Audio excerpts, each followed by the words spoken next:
미국 특수부대 미션 안수 후 한국으로. 휴가 왔다 한국 모습을 보고 기절초풍 충격. 안녕하세요. 따뜻한 이야기가 있는 일상공감입니다. 구독, 좋아요, 댓글은 일상공감에 큰 힘이 된답니다. 오늘의 사연자분 모셔보겠습니다. 사연자분 나와주세요. 안녕하세요. 저는 미국 특수부대에서 팀장으로 근무하고 있는 셀리라고 합니다. 얼마 전 저희 특수부대에서는 미국 군부대 역사상 최초로 단체 해외 휴가를 받게 되었는데요. 1년에 딱 한 번 진행되는 실전 훈련에서 꽤 높은 성적을 받을 수 있었던 저희 특수부대는 일반 병사들은 물론 저희 부사관과 장교들 전원단체 해외 휴가를 받을 수 있었습니다. 약 일주일 정도의 해외 휴가 포상이었지만 저와 함께 휴가를 발령받은 약 10명의 팀원들은 꽤나 큰 고민을 할 수밖에 없었는데요. 특수부대장님의 지시사항으로 무조건 해외로 단체 휴가를 나가야 했지만 저를 포함한 대부분의 인원들은 해외여행을 단 한 번도 경험해보지 못한 인원들이 다수였고 대체 어디로 여행을 가야 하는지 전혀 갈피를 잡지 못하고 있었기 때문입니다. 그런데 저희 장교 팀원들 중 유일하게 한국의 게스트하우스에서 약 한 달 동안 직원으로 일했던 경험이 있다던 마리는 자기가 많은 나라를 여행해 본 것은 아니지만 아마 한국으로 단체 휴가를 간다면 후회는 없을 것이라며 저희를 설득하더군요. 한국에 대해 전혀 알지 못하던 동료들은 한국은 아시아 나라가 아니냐며 무시하는 듯한 태도와 함께 한국으로의 단체 휴가를 반대했지만 저는 과감하게 마리의 말을 믿고 장교 동기들을 통솔해 약 일주일 뒤 한국으로의 단체 휴가 계획을 진행하게 되었습니다. 한국행 비행기에 올라타는 그 순간까지도 대부분의 팀원들이 한국을 꼭 가야 되냐는 말과 함께 미국과 유럽권의 다른 나라들도 유명한 관광 명소가 많은데 왜 굳이 한국이냐며 한숨을 쉬기도 했지만 저는 이상하게도 한국으로의 단체 휴가 고집을 꺾고 싶지 않았고 그렇게 약 10시간 뒤 인생 처음 한국의 인천공항에 도착할 수 있었습니다. 그런데 단 한 번도 다른 나라를 경험해보지 못한 저와 팀원들은 처음으로 한국에 인천공항에 도착한 순간 너무나 당황스럽고 놀란 마음에 30분이 넘도록 공항에 입국 심사를 진행하지 못했는데요. 한국이 아시아의 나라라는 이유만으로 그저 그런 후진국이라고 생각했었지만 실제 처음 마주한 한국의 인천국제공항은 미국 공항의 약 10배 정도 되는 크기는 물론 단순한 공항이 아닌 말 그대로 한국이라는 나라의 모든 기술력을 공항에 압축시킨 듯 굉장히 놀랍고 신기한 것들이 많았습니다. 특히 제일 놀라웠던 것은 미국 공항에서는 전혀 볼 수 없었던 공항 내부의 거대한 쇼핑몰과 식당들이었습니다. 한국인들에게는 이러한 공항의 시설들이 그저 단순하고 평범해 보일 수 있으나 미국의 공항에서는 심각한 치안의 문제 때문에 이러한 공공시설에 설치되어 있는 쇼핑몰과 식당들은 경찰과 함께하지 않으면 자유롭게 이용을 할 수도 없고 주인들은 가게 문을 열기도 힘든 것이 보통인데 이상하게도 한국은 이러한 가게를 지키는 경찰들을 전혀 볼 수 없는 것은 물론 쇼핑몰과 식당을 이용하는 외국인들까지도 아무런 경찰의 제재를 받지 않고 있었기 때문입니다. 미국을 잘 모르는 사람들은 미국이 치안이 좋은 나라 아니냐며 오해를 할 수 있지만 실제로 미국은 저와 같은 정식 군인들조차도 공항이나 기차역, 심지어 버스터미널과 같은 유동인구가 많은 장소를 지나갈 때에는 언제 어디서 사라질지 모르는 소지품이나 가방을 지키기 위해 계속 주위를 둘러보며 길을 걷는데 한국의 공항에서는 이러한 사람들을 전혀 찾아볼 수 없었습니다. 너무나 자유롭고 편안한 분위기에 우리들은 진짜 이래도 되나? 싶은 마음이 들어서 움직이지 못했던 것 같습니다. 어른이고 아이고 할 것 없이 다들 편안하게 평온해 보였어요. 주위를 둘러보니 저희 장교 동료들 또한 마찬가지로 저처럼 당황한 표정을 짓고 있었고 왜 한국 공항에는 마피아처럼 보이는 범죄자들이 전혀 없는 것이냐며 얼굴에 웃음을 보이기 시작했어요.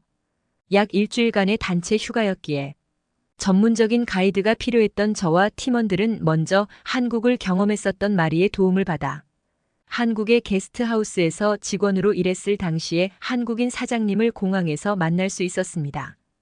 비수기 시즌이기에 지금은 게스트하우스를 잠시 직원에게 맡기고 쉬고 있다던 마리의 한국인 친구 현수 씨는 군복을 입고 있는 저와 동료들을 보더니 마리와 같은 군인이냐며 놀라워하셨고 저희를 엄청 반갑게 맞아주셨습니다.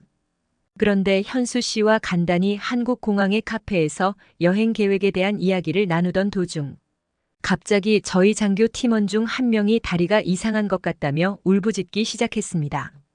설마 하는 마음에 저는 팀원의 군복 바지를 올려보았고 아니나 다를까 약 한 달 전 훈련을 하던 도중 다쳐서 깁스를 했던 다리가 대체 무슨 이유 때문인지는 몰라도 엄청나게 부은 상태로 붕대에 압박당하고 있었고 저는 너무 당황스러운 마음에 어떻게 해야 되나 당황하기만 했습니다.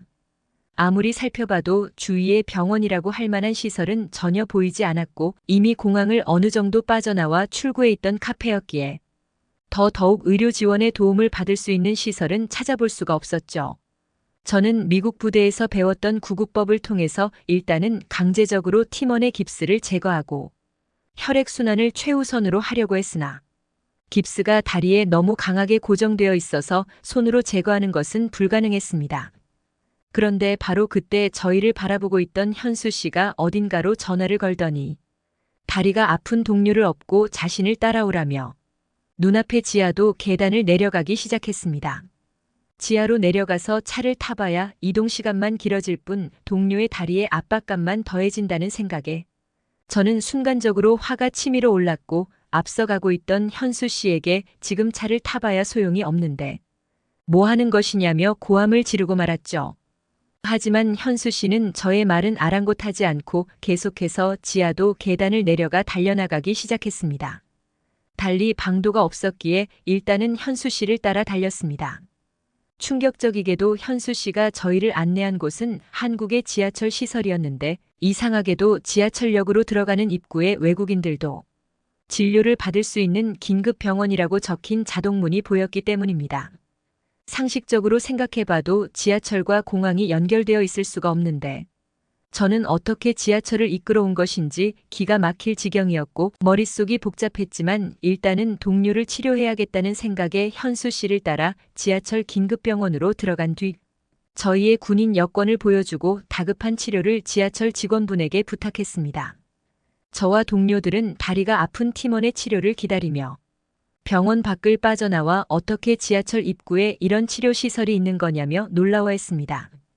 그 순간 저희를 가이드 해주시던 현수 씨가 병원 밖으로 나오더니 동료는 미국 병원에서의 잘못된 깁스 방법으로 혈액순환에 문제가 생긴 단순한 증상이었으니 걱정하지 말라는 말과 함께 외국인들의 유동인구가 많은 한국의 지하철 몇몇 곳에는 이처럼 지하 긴급병원이 건설되어 있다는 도저히 믿지 못할 이야기를 해주시더군요.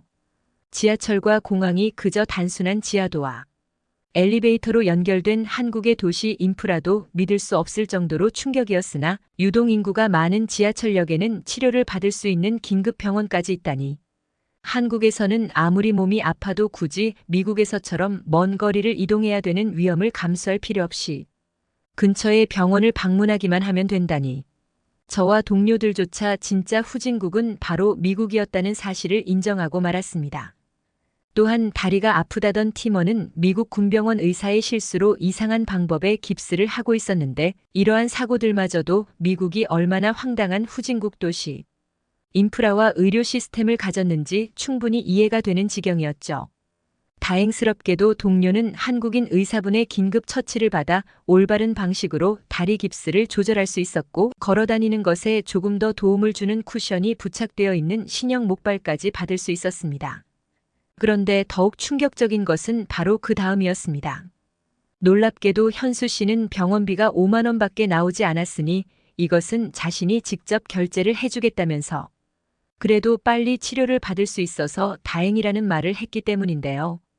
다리에 깁스까지 바로잡고 목발까지 받았는데 5만 원이라니 미국이었으면 50만 원은 기본으로 나올 치료였을 텐데 말이죠. 저와 동료들은 도저히 믿을 수가 없어서 현수 씨에게 그 가격이 맞냐고 재차 물었습니다. 정말 놀랍더군요. 미국에서는 저와 동료들이 군인이라는 직업을 가지고 있어서 어느 정도의 의료 비용이 저렴해지는 효과가 있음에도 단순 의사와 증상에 관한 얘기를 나누는 것만으로도 40만 원 이상의 비용이 청구되는 것이 현실인데요.